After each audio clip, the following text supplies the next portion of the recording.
Hello everyone and welcome to a new video. MC-Mura here, and in today's video I wanted to talk about charge characters and the mentality of playing a charge character. In the previous video I talked about character selection and why you would pick up your character and who would you main and all of that, and I noticed that there is a good portion of players who had issues with charge characters in general, and it seemed like there is a barrier of entry to charge characters that some people just couldn't break through or couldn't figure out. And I wanted to help with that today and talk about the general concepts of charge characters and how you can play these characters. And of course I wanted to show off the new poison mod. Please check out Addysun work. He does some really cool stuff. So charge character in general, in this game there are very few dedicated charge characters. I will say outside of Fang, I don't think there is a charge character that doesn't have any motion special. Like for example, Chun Li is a charge character, right? But she have her lightning legs, and this can be done by a quarter circle forward and kicks, right? So you have the light, medium, heavies and all of that. Of course, and EX legs. Typically, charge characters, their moves are charge because they are too powerful, so that to balance them out, the move become a charge move. For example, Chun-Li's light punch Kikoken travels almost 90% of the screen. It's a slow moving fireball, and Chun-Li can kinda walk up behind it, right? And also notice that Chun-Li have 3 different versions and they all have the same startup animation, so it is hard for your opponent to know which is which and how to deal with them. And the EX is kind of the same thing. You can follow it and use it as a shield and move forward. Her bird kick special is really good because they knock down, they do a lot of damage. As you can see, this was 100 damage, 200 stun. Medium will do a little bit more, 130, 200, and heavy bird kick does 150 damage and 200 stun and a ton of corner carry. Like if you notice here, Shun is getting a ton of corner carry on the spinning bird kick. So these moves are too powerful, and because they are too powerful, they are being locked behind charge. The idea of locking moves behind charge is so that you can't use them all the time, or that at least your opponent will have a way of knowing when the move might come out. It's basically a visual cue for your opponent, right? So how does this translate to gameplay? Well, in my opinion, you will notice that most charge characters have really good normals. For example, a character like Chun Li, you will notice that her normals are amazing.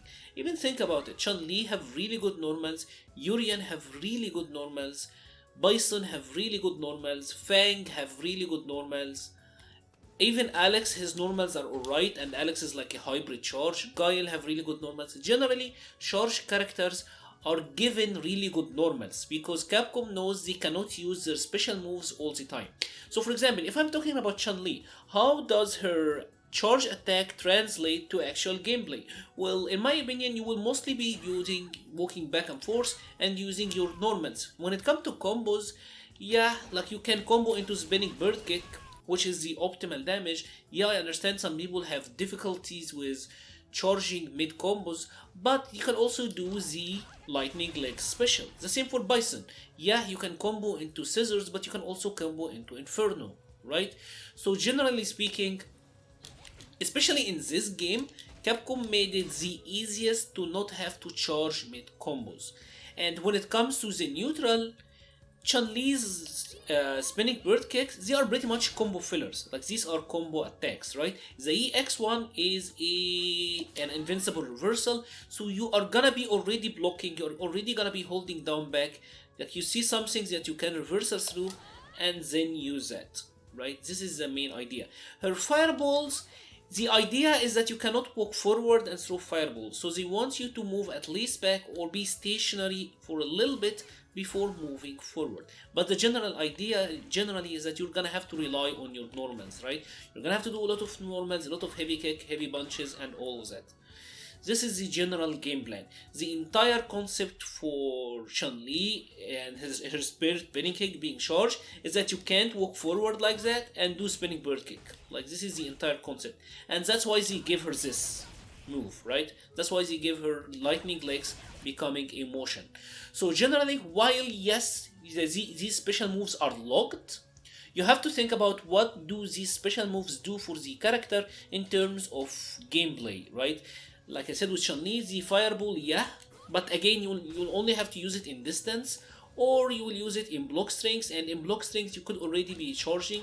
You can do something like this, for example, right? Or you can pretty much use it to gain ground. And for the spinning bird kick, they are basically combo attacks, right? Let's check out another character, for example, like Bison, and seeing how the charge attacks factor into his gameplay. And now, applying the same concepts, I'm gonna talk about characters like Bison and Gail. For the most part, Bison is similar to Chun Li. He's gonna have to rely a lot on his normals. You will see Bison players doing Psycho Axe, standing heavy punch, standing medium kick, standing heavy kick. You also have a bread and butter combos that doesn't require charge. You can do something like this into medium punch Inferno. The Inferno in general is quarter circle backward plus punch. So you can like walk forward with him and still be able to combo with no issues. Cross up and still get combos with no issues, right? Or even walk forward, get something like this, and then complete your charge. What many people struggle with is charging mid combos, right? Because like I said, in the neutral with Bison, in the mid range, you are likely not gonna be doing scissors, maybe EX scissors, of course, but again, they have to make it short so that it's a little bit telegraphed. And the charge time is honestly less than 1 second. It's about 50 frames, that is less than 1 second. So all you have to do is just hold down back for less than 1 second and then press forward and kicks, right? For charging mid combos, what you wanna do is you wanna be holding back, or of course it depends on the special, but for example, for Bison, for example, I'm gonna be doing standing medium punch, crouching medium punch into scissors, right? What I'm doing is, as I'm doing the standing medium punch, I am holding back, and I'm gonna keep holding back the entire time, right? What I'm gonna do then is not return to neutral, but slide my finger to down back. So I'm holding back, and now I'm holding down back, right? And as I'm holding down back, I'm gonna do my crouching medium, and this will give me the link, right?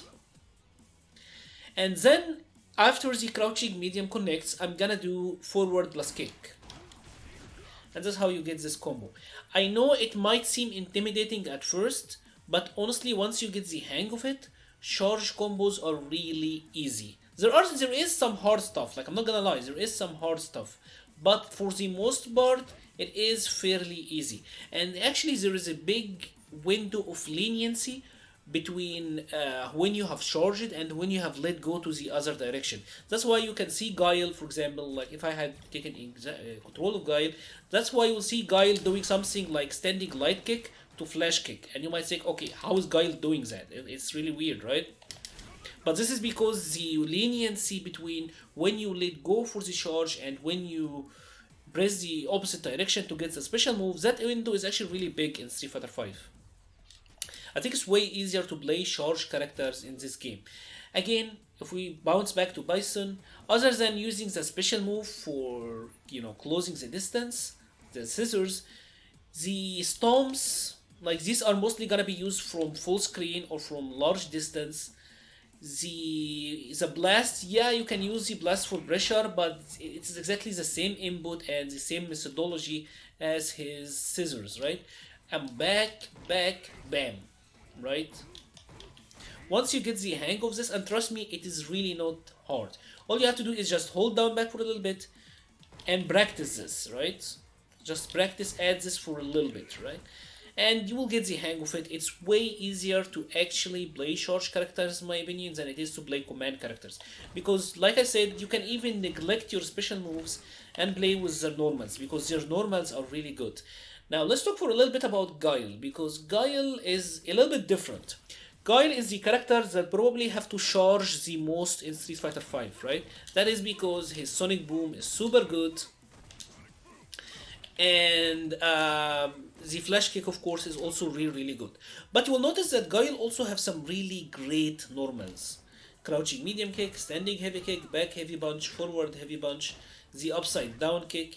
Guile have insane normals, of course. So yeah, Guile also have insane normals. If you're worried about like, anti-airing, you will find that his standing medium kick is really good anti-air. He has down forward heavy kick, crouching heavy punch. So flash kick is not his only anti-air. It is his best one, but it's not his only one. They have given him a lot of tools to anti-air when he's not charging. The reason that Guile have to charge is that Sonic Boom is way too good. Like, it's the only projectile in the game that is plus on block meterless. Notice this one was plus 4 on block, right?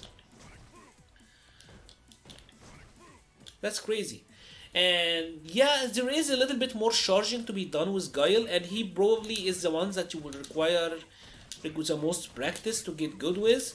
But honestly, again, it is just holding back and then forward and punch. If you keep practicing this for like, I don't know, maybe honestly like an hour or so, you'll get the hang of it. It's really, really easy. It's way easier to just hold back and then press forward and punch than it is to, for example, do a fireball, in my opinion. And you will also notice that for a character like Guile, anti-airing with a flash kick, if you're already holding down back, is way easier than inputting a DB. You're just holding the direction. All you have to do is click the opposite direction and kick, and you will get the somersault. I hope that at least I was able to elaborate a little bit on how you can play charged characters. The game plans generally will revolve mostly around using your normals and knowing the situations that you can use your special moves. Usually their special moves are way too good that Capcom wants you to use them in certain specific situations and don't have access to them the entire time.